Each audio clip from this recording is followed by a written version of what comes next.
Members of the council, good evening. First thing I might ask is if we could have a little more time. I know we normally get 10 minutes. We have a few other housekeeping matters that we'd like to cover as well. We'll try to keep it tight. Good. Thank you. Proceed. Thank you. I'm going to turn this over to Rick Smith, our CEO and founder, in just a few minutes. Before I do, I'd like you to notice there are a number of folks here in black and yellow, and those are almost exclusively people that work with us, and they're really excited to be here. They're looking forward to staying in Scottsdale. You're also going to see a number of people in blue, and that's because our customer base is really law enforcement. You'll hear from some of those people as well. We'll start with our comments. I'm going to turn it over to Rick. We'll certainly be prepared to answer questions. I know much of that comes after public comment. I'd like to intervene for just a few minutes as we do our presentation as well and talk about some more technical matters. Mr. Smith. Thank you, Mr. Mayor, members of the council, some of our new neighbors and employees. Our business is frequently working with police departments and city councils, so we go to a lot of city council meetings, but never one quite as momentous as this one. So it's really exciting for me to be here. Let's see if I can move forward here. Many of you know us. We started out as the Taser Company. I had two friends that were shot and killed here in Scottsdale in the early 1990s that led me to ask a question of why we still shoot bullets at people. And we set out to bring Captain Kirk's phaser to life. And that's still at the core of our mission. As Taser grew, it became somewhat controversial. And those critiques and criticisms came to us about answering questions about how our customers are using tasers. And we concluded that rather than arguing, we could learn from that criticism. And we ultimately created the body camera to record those incidents so we could answer those questions. And that led us to create a cloud software business.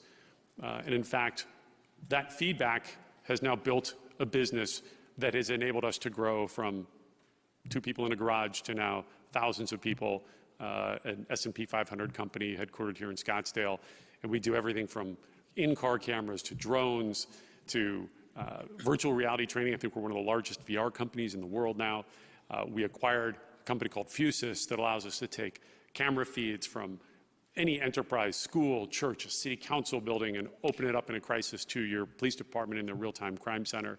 And in fact, this is now leading the fastest growing part of our business now is in enterprises, where we've had corporate leaders from some of the largest retail and transport companies in the country out to visit us.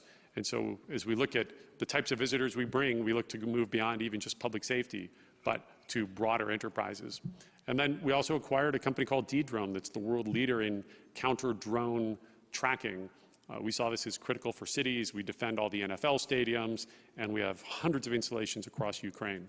So it's really been just an exciting journey to grow from a single product company into this broad ecosystem. And today, the last piece I'm layering on here, we've been able to layer artificial intelligence atop this entire network that's allowing us to do things that feel somewhat magical.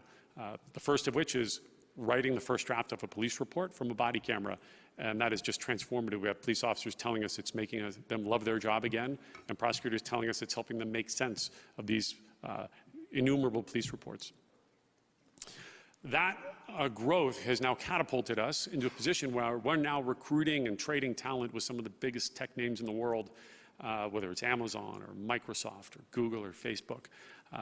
And that's, at one point, it's exciting. It's also very challenging because we're competing with some of the biggest names in tech.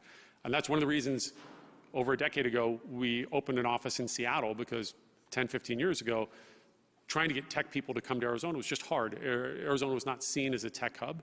I think that's changing. And as we plant this flag, we're really excited to anchor a new tech hub that we hope rises and outshines Austin, who did a great job themselves rising. And as you see, when we talk about the jobs we'll bring, compared to Arizona's average take-home pay per job, we're already paying about 2.5 times the average here in Arizona. But if you look at those jobs we have in Washington State, average target earnings over $300,000 a year. The take-home pay is if you have young people in your life, tell them if they go to college, it's great if they want to study Greek literature, but please take some computer science classes. Like, these are the jobs that are so critical and frankly so high paying, and those are the ones we want to bring here to Arizona, and I think this project's going to help us do that. There was some mention of what we compete with. It's very true. and you'll hear from some of our younger employees here that they want to be able to live and work. They're very environmentally focused. And as we've looked at the way this campus is designed, we think we can reduce traffic, improve quality of life, and save something like 7,500 tons of CO2 per year by giving people a chance to walk to work rather than drive. So that has inspired us to this campus design with both our headquarters and a live, work, play environment. Charles, were there some? We'll do it at the end. You do it at the end? Okay. There's some more details I can't keep track of that he'll apprise at the end. We believe we'll bring in excess of 20,000 visitors per year. We host several large events ourselves. Our TaserCon, which is taser focused, Accelerate, which brings in police, IT, and others. I think we'll be launching an Accelerate for enterprises, and we're expanding into fire and emergency medical services and others, as well as even now the companies. I think, Josh, we're over 4,000 employees, and when we bring those people in from around the world as well when we do our annual company events. And we're really excited to build an event center that's at the core of what we're building in our headquarters to bring these visitors out to spend time here. And as part of this, we're also really focused on creating a really wonderful promenade with multiple restaurants. Our goal is to get 7 restaurants, simply enough variety that there'll be enough for everybody. And again, I'm really excited, hopefully, that our neighbors as well will come to see some real value that this will bring in a nice walkable district. Now, I mentioned earlier we took some critique with Taser, and that made us stronger. And the same thing happened here when we first brought this project forth. We got some feedback, and we've tried to listen, and I think it's made the project better. So if I look at our neighbors in Stonebrook, and then here's our property, one thing we heard was already the amount of traffic that's grown up around them was something that they disliked. And of course, there was a concern as we add this new area up here, and frankly, our original design would have exacerbated this with a bunch of new traffic going on those streets. And so we went to work and said, what can we do? And we worked with city traffic planners and others. And we came up with a plan where we said, well, look, rather than just adding more traffic to those streets, let's berm those off and actually remove the existing industrial traffic and create a barrier between our campus and the neighborhood in a way that could preserve privacy and actually shunt that traffic away from the neighborhood and do it in a way that would sort of benefit everybody and be maybe better neighbors. Now, if we look at the kind of alternatives of how a traditional industrial site, which is how it's been zoned to date, I think one could imagine you could really see a lot of traffic. Typically, you don't rebuild existing streets. We think in this case it's the right thing to do. It makes the campus better for everyone. We've also really tried to push the boundaries here of how we lay things out to be respectful and good neighbors. And so we put this in football fields because that kind of helps people really grasp the distances. And so our headquarters is 2.5 football fields from the neighborhood, and we've pushed the closest condo buildings while bringing the height down to 1.3 football fields, and that includes end zones. So it'd be a little less if we were just doing 100 yards. And okay, we moved Axon Way, as we've talked about. We've increased the setback. We moved the hotel, which originally we had a little closer to the neighborhood.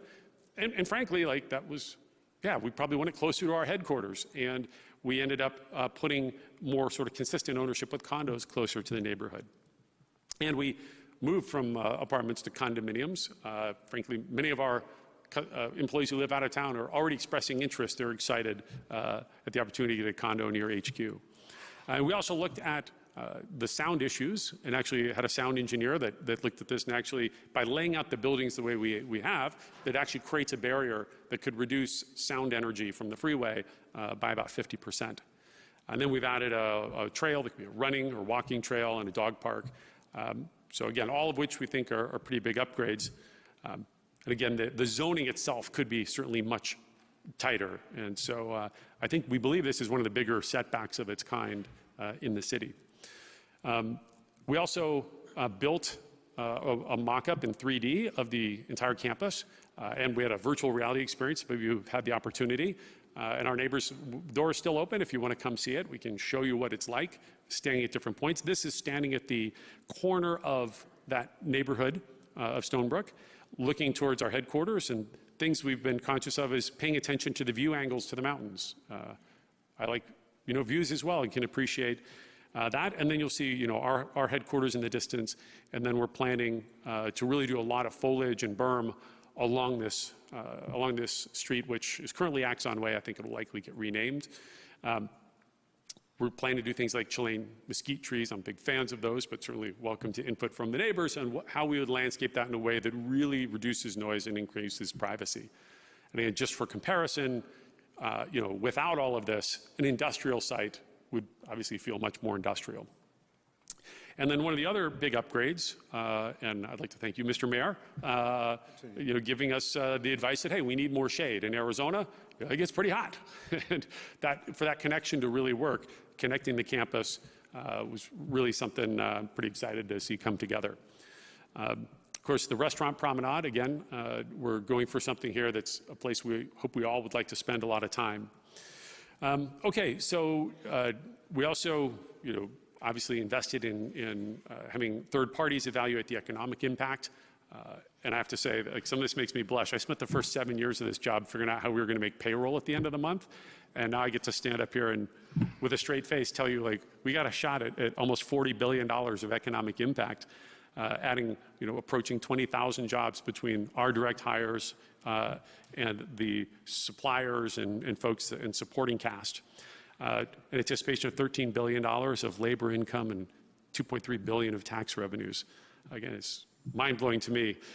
Or looking specifically at the city, the current impact over a 10-year period is about $21 million of tax revenue. And we think we could grow that to $87 million of tax revenue. And so when we named the company Axon Enterprise, it was kind of a hint to the future.